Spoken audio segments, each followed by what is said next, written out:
Morning dear students, आप सभी कैसे हैं। आशा करता हूँ आप सभी बहुत अच्छे होंगे। आज की जो बेटा वर्कशीट है, वर्कशीट नंबर 49 है। ये आपकी बुक बेटा सामाजिक विज्ञान भूगोल पार्ट 2 भारत का भौतिक स्वरूप, इस चैप्टर से ये आपकी वर्कशीट है बेटा, क्लास 9th। आज जो बेटा डेट है 3 तारीख 11वां महीना सन 2020। ये जो वर्कशीट है बेटा शिक्षा निर्देशालय राष्ट्रीय राजधानी दिल्ली क्षेत्र की तरफ से है। और जो ये बेटा वर्कशीट 49 है, इस वर्कशीट को बेटा हम पढ़ेंगे और समझेंगे और इसके प्रश्न उत्तर को भी हम करेंगे। तो चलिए बेटा देखते हैं भारत का भौतिक स्वरूप जो है। इसमें आपका एक पॉइंट है भारतीय मरुस्थल। भारतीय मरुस्थल के बारे में देखते हैं बेटा, भारतीय थार मरुस्थल। चलिए देखते हैं बेटा। भारतीय थार मरुस्थल राजस्थान राज्य में अरावली पर्वतमाला के पश्चिम में स्थित गर्म उष्ण मरुस्थल है। तो बेटा जो भारतीय थार मरुस्थल है वो कहाँ पर स्थित है बेटा, राजस्थान राज्य में। थार, अगर आपसे प्रश्न कोई पूछे कि थार मरुस्थल कहाँ पर है तो आप बताएंगे राजस्थान राज्य में अरावली पर्वत के पश्चिम में स्थित। अगर हम अरावली पर्वत राजस्थान में हम देखेंगे, जो अरावली पर्वत है उसके पश्चिम में स्थित उष्ण गर्म मरुस्थल है। तो आप सभी जानते हैं कि जो मरुस्थल होते हैं बेटा वो गर्म ही होते हैं, क्योंकि वहाँ पर चारों तरफ क्या होती है बेटा, रेत ही रेत फैली हुई होती है। यह बालू के टिब्बों में ढका एक तरंगित मैदान है। तो बालू से ही ढका हुआ पूरा ये मैदान है, चारों तरफ आपको सिर्फ बालू अर्थात रेत ही रेत दिखाई देगा। थार मरुस्थल में वार्षिक वर्षा 150 मिलीमीटर से भी कम होती है। अर्थात यहाँ पर बेटा जो वर्षा है थार मरुस्थल में वर्षा की मात्रा 150 मिलीमीटर से भी कम है, अर्थात ना के बराबर ही वर्षा यहाँ पर होती है, जिस कारण से यहाँ शुष्क जलवायु व नाम मात्र की प्राकृतिक वनस्पति पाई जाती है। आप सभी जानते हैं बेटा जब वर्षा नहीं होगी तो वहाँ की जलवायु कैसी हो जाएगी बेटा, शुष्क हो जाएगी। कैसी जलवायु हो जाएगी बेटा, शुष्क जलवायु हो जाएगी। और प्राकृतिक वनस्पति बेटा कैसी होगी, नाम मात्र की पाई जाएगी। वहाँ पे कोई पेड़ पौधे भी नहीं पाए जाएंगे, सिर्फ वही कटीली झाड़ियाँ कैक्टस जैसी ही कुछ प्राकृतिक वनस्पति पाई जाएगी, अन्यथा वो भी ना के बराबर ही होएगी। इन्हीं विशेषताओं के कारण इसे मरुस्थली के नाम से भी जाना जाता है।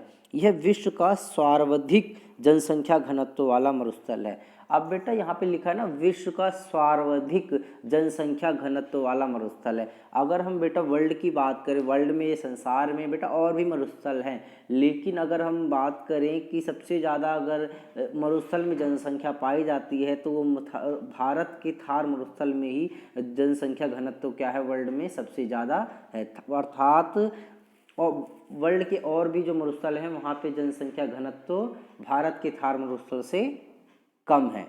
भारत का जनसंख्या थार में जनसंख्या घनत्व क्या है बेटा, सबसे ज़्यादा है विश्व के अंदर। तो ये भी प्रश्न आपको बेटा याद रखना है। नेक्स्ट आगे देखते हैं बेटा।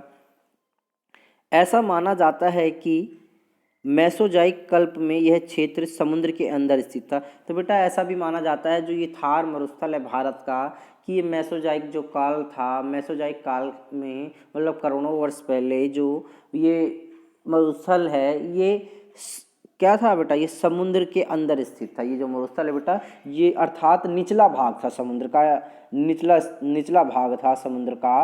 और धीरे धीरे इस अनुमान की पुष्टि जैसलमेर के पास ब्रह्मसार से मिले समुद्री अवसादों और अकाल वुड फॉसिल पार्क से प्राप्त हुए प्रमाणों से हुई है। तो बेटा ये देखिए ये बात प्रमाणित की गई है। जैसलमेर में बेटा एक ब्रह्मसार स्थान है, वहाँ से मिले समुद्री अवसाद मतलब जो समुद्र के अंदर जो पाए जाने वाले अवसाद थे, जो उनके जमा होने से जो कोई पदार्थ बन जाते हैं, वो अवसाद जो प्राप्त हुए हैं समुद्री अवसाद और फॉसिल पार्क से प्राप्त हुए प्रमाणों से ये बात कही जाती है कि जो ये मरुस्थल थे पहले ये समुद्र ही थे, ये समुद्र का निचला निचला स्तर था समुद्र का जो अंदर स्थित वाला जो भाग है वही भाग था, लेकिन धीरे धीरे समुद्र क्या है पीछे हटते चले गए। वुड फॉसिल की आयु लगभग 180 मिलियन वर्ष की आंकी गई है। तो बेटा जो वुड फॉसिल जो हमको प्राप्त हुआ है उसकी आयु कितनी मापी गई है बेटा? लगभग 180 मिलियन वर्ष। 180 मिलियन वर्ष बेटा क्या है मापी गई है।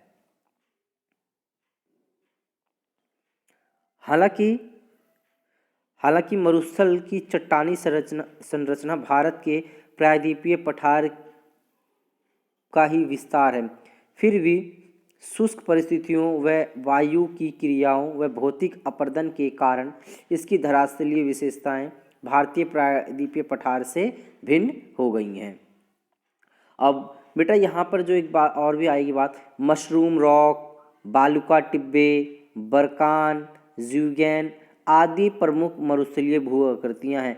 तो जो यहाँ मरुस्थल में बेटा जो आकृतियाँ मिलती हैं कौन कौन सी मिलती है बेटा? Mushroom rock. आपने मशरूम खाया भी होगा, मशरूम आपने देखा होगा कि छतरी जैसा दिखता है आपका, वो जो मशरूम के आकार के वहाँ पे रेत के क्या बन जाते हैं बेटा? रॉक बन जाते हैं मशरूम के आकार के। बालुका डिब्बे जैसा कुछ क्या है बालुका आकार वहाँ पे बन जाता है। बरकान बेटा होता है अर्धचंद्राकार पहाड़ी, अर्थात मतलब इस प्रकार की क्या है वहाँ पे रेत के पहाड़ बन जाते हैं आधे चांद के आकार जैसे। ज़्यूगेन आदि प्रमुख भू आकृतियाँ यहाँ पर पाई जाती हैं। बरकान अर्धचंद्राकार बालुका टीला का विस्तार बहुत अधिक क्षेत्र पर होता है। तो अगर बेटा यहाँ पे थार मरुस्थल की हम बात करेंगे, यहाँ पे जो बरकान है, बरकान बेटा मैंने आपको बताया आधे चांद के आकार का बालुका टीला, अर्थात अगर आप देखेंगे इस प्रकार की जो है ऐसे आधे चांद जैसे बेटा आकार के क्या है बालू का टीला, यहाँ पे इस प्रकार से हवाएं चलती हैं और ये बालू का टीला क्या है इकट्ठा हो जाता है, तो इसी को बेटा हम बरकान बोलते हैं। क्या बोलते हैं? इसी को बेटा बरकान कहा जाता है।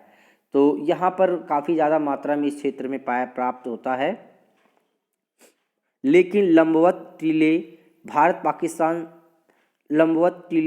पाकिस्तान सीमा के समीप प्रमुखता से पाए जाते हैं। जब कभी आप जैसलमेर जाएं तो बरकान के समूह देख पाएंगे। ये बेटे जो टीले हैं भारत और पाकिस्तान सीमा के साथ साथ लगे हुए लंबवत पाए जाते हैं, प्रमुख रूप से पाए जाते हैं। और सबसे ज़्यादा क्या है वहाँ पर क्या है आप बरकान ही देखेंगे। आप भी कभी घूमने जाएं जैसलमेर तो आपको अवश्य ये दिखाई देंगे वहाँ पे। ढाल के आधार पर मरुस्थल को दो भागों में बांटा जाता है। तो बेटा ध्यान रखना, ढाल अर्थात ढाल के आधार पर मरुस्थल को कितने भागों में बांटा जाता है? दो भागों में बांटा जाता है, एक उत्तरी भाग और एक दक्षिणी भाग। तो देखते हैं बेटा उत्तरी भाग को हम देखते हैं। उत्तरी भाग जिसका ढाल पाकिस्तान के सिंध प्रांत की ओर है। तो बेटा हमने कहा मरुस्थल को हमने दो भागों में बांटा, पहले भाग को हमने उत्तरी भाग कहा और जो इसका जो ढाल है ये इसका ढाल बेटा पाकिस्तान का जो सिंध प्रांत है उसकी तरफ है। तो अब पहला ढाल पाकिस्तान के सिंध प्रांत की ओर है और दूसरा जो है बेटा दक्षिणी भाग है, दक्षिणी भाग जिसका ढाल कच्छ के रण की ओर है। बेटा कच्छ का रण क्या है? ये बेटा गुजरात के अंदर है। तो इसके मरुस्थल के दो ढाल हैं बेटा, ढाल के आधार पर दो भागों में बांटा गया, एक तो उत्तरी भाग और एक दक्षिणी भाग। उत्तरी भाग में बेटा जो है इसका जो ढाल है पाकिस्तान के सिंध प्रांत की ओर चला जाता है और दूसरा जो ढाल है बेटा वो आपका गुजरात के दक्षिणी भाग है जो वो गुजरात के कच्छ के रण की ओर है। इस क्षेत्र की अधिकांश नदियां निम्न वर्षा, आप सभी ने अभी देखा ऊपर पढ़ा भी कि बेटा इस क्षेत्र में अधिकांश वर्षा की मात्रा क्या है 150 मिलीमीटर से भी कम है, अर्थात ना के बराबर होती है। इस क्षेत्र की अधिकांश नदियां निम्न वर्षा, अत्यधिक ताप द्वारा वाष्पीकरण और किसी हिमनदीय उद्गम के अभाव में वर्षावाही होती हैं। वर्षावाही की मतलब क्या है कि यहाँ पर क्या है नदियों में पानी ही नहीं होता है, अर्थात पानी सिर्फ किसके ऊपर निर्भर करता है? जब वर्षा होती है तो उसी समय उन नदियों में थोड़ा बहुत पानी ही मिल पाता है। अत्यधिक ताप द्वारा वाष्पीकरण। और बेटा आप सभी जानते हैं मरुस्थल में बहुत ज़्यादा गर्मी होती है, जिसके कारण जो इन नदियों में जो पानी भी होता है वह क्या हो जाता है, गर्मी के कारण वाष्पीकरण होता है, अर्थात भाप बनकर उड़ जाता है। और किसी हिम नदीय उद्गम के अभाव में वर्षावाही होती हैं, अर्थात हिम नदी। अब आप बताइए मरुस्थल में तो कोई हिम नदी अर्थात बर्फ़ की कोई नदी तो होगी नहीं, तो या बर्फ़ जो बर्फ़ पिघल कर जो पानी आता है वो तो यहाँ पर मिल नहीं पाएगा। तो इसके अभाव में, अभाव का मतलब यहाँ पे नहीं होता है, तो जिसके अभाव में ये वर्षावाही होती हैं, यहाँ पे पानी ही नहीं होता, अर्थात इन नदियों में केवल वर्षा के मौसम में ही जल पाया जाता है।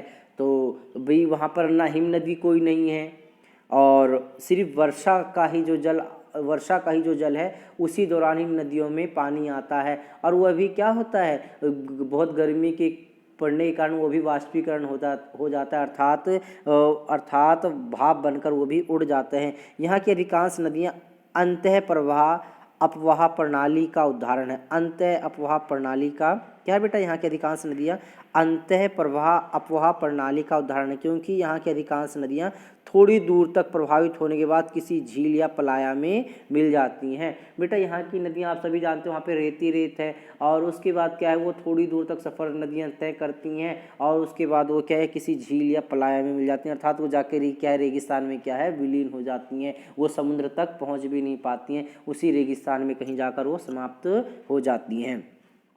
तो इसी को हमने क्या कहा बेटा, जो ये नदियाँ थोड़ी दूर प्रभावित अर्थात बहने पर क्या हो जाती हैं, किसी झील या पलाय में मिल जाती हैं। तो बेटा आपसे कोई प्रश्न पूछता है पलाय क्या है, तो जो ये रेगिस्तानी जो नदियाँ होती हैं अर्थात जो मरुस्थलीय जो नदियाँ हैं, जो वर्षा के जल को लेकर बहती हैं, और वो क्या है थोड़ी दूर प्रभावित होने पर वो किसी झील में मिल जाती हैं, और उसी को हम क्या बोलते हैं बेटा, पलाया बोलते हैं। अर्थात वो है किसी झील में जाकर क्या है वो मरुस्थलीय झील में वो क्या है मिल जाती हैं, और सागर तक नहीं पहुंच पाती हैं।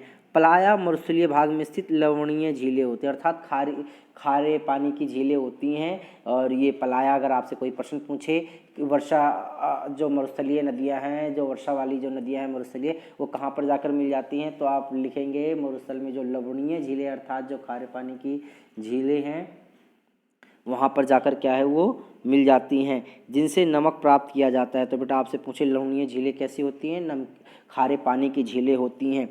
इस क्षेत्र की सबसे प्रमुख नदी बेटा लूनी है। अगर आपसे पूछे कोई मरुस्थल की सबसे प्रमुख नदी कौन सी है, थार मरुस्थल की सबसे प्रमुख नदी कौन सी है बेटा, लूनी, जो कि मरुस्थल के दक्षिणी भाग में प्रभावित होती है। उच्च ताप से अत्यधिक वाष्पीकरण और निम्न वर्षा जैसी स्थितियां इस क्षेत्र को जल अभाव वाला क्षेत्र बनाती हैं। जल अभाव का मतलब कि बेटा वहाँ पे अत्यधिक गर्मी पड़ने के कारण जल का क्या हो जाता है, वाष्पीकरण हो जाता है, और निम्न वर्षा के कारण ये इस क्षेत्र में क्या है जल की कमी बनी रहती है। तो ये बेटा आपकी वर्कशीट जो वर्कशीट है ये आपकी कंप्लीट होती है। अब हम इसकी प्रश्न उत्तर देखते हैं बेटा, प्रश्न उत्तर को भी देखते हैं हम। तो बेटा प्रश्न उत्तर बेटा आपका पहला प्रश्न क्या है, थार मरुस्थल की अधिकांश नदियाँ वर्षावाही क्यों हैं। थार मरुस्थल की अधिकांश नदियाँ वर्षावाही क्यों हैं बेटा, अभी हमने पढ़ा थार मरुस्थल की अधिकांश नदियाँ वर्षावाही इसलिए हैं क्योंकि वहाँ पर 150 मिलीमीटर से भी कम वर्षा होती है, और दूसरा बेटा क्या है वहाँ पर अत्यधिक ताप पड़ने के कारण जो जल है वाष्पीकरण हो जाता है, और उस क्षेत्र में कोई भी हिम नदी उद्गम नहीं है, इसलिए ये यहाँ की नदियाँ क्या हैं वर्षावाही होती हैं। तो आप बेटा यहाँ से प्रश्न लिखेंगे पहले का उत्तर, इस क्षेत्र की अधिकांश नदियाँ निम्न वर्षा, अत्यधिक ताप द्वारा वाष्पीकरण और किसी हिम नदीय उद्गम के अभाव में वर्षावाही होती हैं, अर्थात इन नदियों में केवल वर्षा के मौसम में ही जल पाया जाता है। तो बेटा आपका ये पहले का उत्तर हो गया, यहाँ से आप पहले का उत्तर लिखेंगे।